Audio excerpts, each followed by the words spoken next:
Good morning. My name is Latika Pai, and I'm with Microsoft.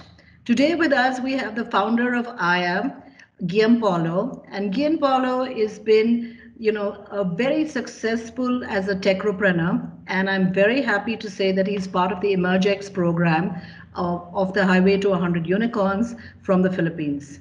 Guillaume, welcome, and we're so proud to have you as part of Emergex. Sure. You know, Thank you you very much. You're welcome. You have worked with HP, Unilever, a couple of, large conglomerates. What made you take the jump into entrepreneurship? Well, I have two answers. The formal answer is, I've had the entrepreneurial bug for quite some time before that. As far back as high school, I was already, building computers for my classmates for a fee. So I always had this side businesses going. The unofficial answer was I really got bored with corporate. I had a lot of stuff that I wanted to do, and just starting on my own was probably the fastest way for me to do that. Yeah, so I took the jump into entrepreneurship, I believe almost 12, 13 years ago, after my corporate stint. I think Unilever was my last job. Wow, this is pretty cool. That so you were building computers for your classmates, getting all the parts and assembling it. Yes, yes. Yep. So Michael Dell in the making in the Philippines, right? Yeah, but Out he of did it already, so I can't do it again. Yes, yeah. Great, great. So now you have Aya. Tell us more about Aya. What does Aya do, and what does the word name Aya mean? I'm curious about that, and Sure. and the kind of traction that you've received with Aya. Sure. Yeah. So I started Aya, the company, about 8 years ago. So we began as a software development agency. We were building solutions for our clients back then. Uh, what we realized very early on was that a lot of our clients asked us to do workflow type solutions, approval, routing, and all of these things. So we eventually, instead of building software for our clients, we eventually decided to build our own BPM, business process management and automation solution, 8 years ago.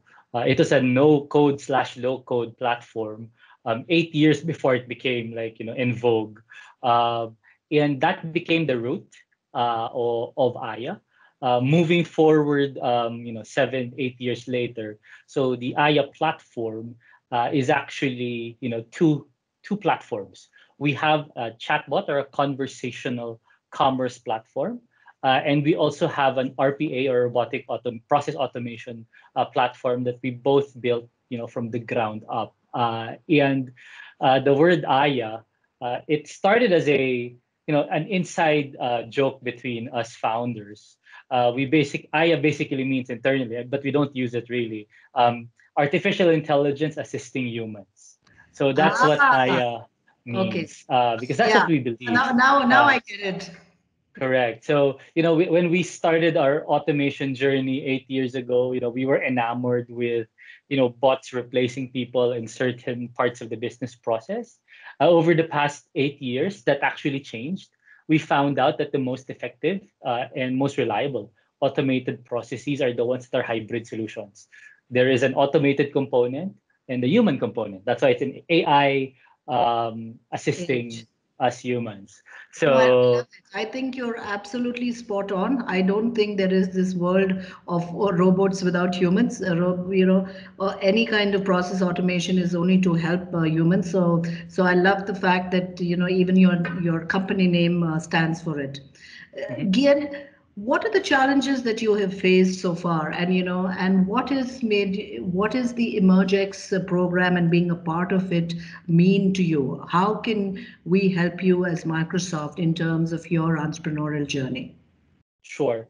I think the biggest challenge or solution or problem that we're trying to solve is, as you very well know, in the region where labor is cheaper than software. How do we deploy software solutions that can actually deliver the benefits of automation without breaking the bank? That has always been the question ever since I started the company. Your software is too expensive. I'll just hire 10 people to do the same thing. Um, so we tried to solve that with a mixture of engineering as well as packaging. What we realized was, when we got into that insight that we wanted to right price our solutions, we decided to build solutions that are more focused. We're an automation company, but we decided early on that we only focus on 3 or 4 use cases at any given time. That way, we can build software that is fit for purpose. That way, we lessen consulting and all of these things, and we also lessen deployment time. A big part of that is actually the cloud. All of our solutions were born from the cloud. It was designed using cloud principles. I like Um, this model. I like this model because typically what I have seen in RPA companies is that they do it per bot, and they mhm, say, okay, this bot works 24/7 versus a human, and then it starts falling apart, right? In terms of correct. trying to convince them, especially in the region. So I like the fact that you're doing it more transaction, not really transaction based, usage based, right? What is Correct. the computing power that you're using through your bot, and that's really what is making it very, very interesting. You have some very large clients. Do you also, so what Mhm. is the market that you cater to? Is it enterprise clients? Is it the SMB space? That would be interesting to know more. Sure. Well, for now at least, 95% of our business is large enterprise. We focus on the telecom space, banking, and retail. So the large enterprise clients of those three industries. However, last year, and this is probably due to the way we responded to COVID, is we opened up some of our platforms or products to the SMB space. Um, I think a nice story to share here, when the pandemic started, early last, almost a year ago, one of the first things that we did was, is there something that our technology, can we use our technology to help here in the Philippines? Long story short, we ended up using our tech to build the first COVID-19 response chatbot of the Department of Health. So we're still actually running it for free. I told the department that for as long as COVID is a thing, we will support you guys and run it for free without any questions. We're still doing it right now, and I think that actually goes to show that even in the government, because of COVID, there was a lot of interest in digital solutions, and it probably became like a turning point, I guess, because last year, you spoke about traction early on. Um, Last year was our most successful year ever. Wow. We grew like 400, almost 500%. In revenue. When we started 2020, we were probably less than 50, like 40 people, if I'm not mistaken. We're now close to 110. So yeah, because we knew at that point that digital transformation is the way to go. Unfortunately, it took, you had to have a COVID to happen before a lot of companies were interested. But then again, we saw that opportunity.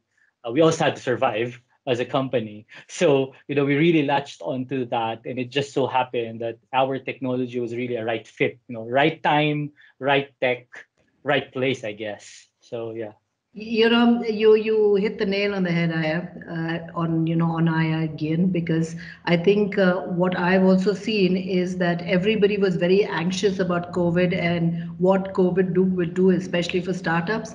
I think the adoption of digitization has got that hockey stick curve. What we Hmm. could achieve like in 5 years, you've had it in 1 year. So clearly what you have just said in terms of the growth that you have received is really fantastic to hear.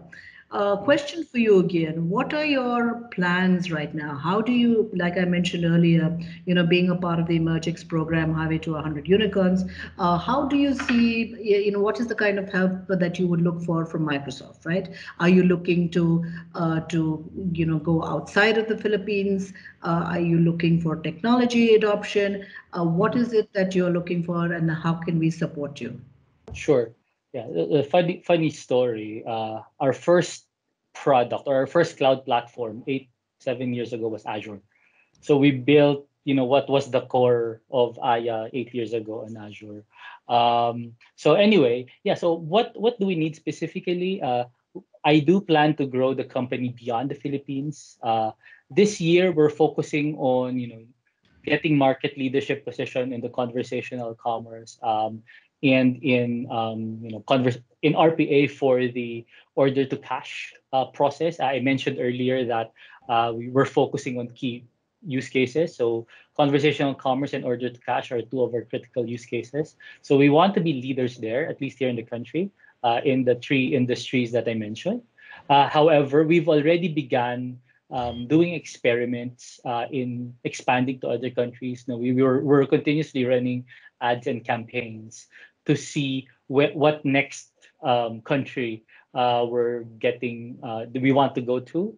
We're looking at two eyes, actually, India and Indonesia, because apparently that's what our numbers tell us. It's still too early to tell, but at least, as early as now, I have that in mind. Our executive team is really hard at work to determine how we can penetrate those markets. So again, it's really about delivering the right priced solution, without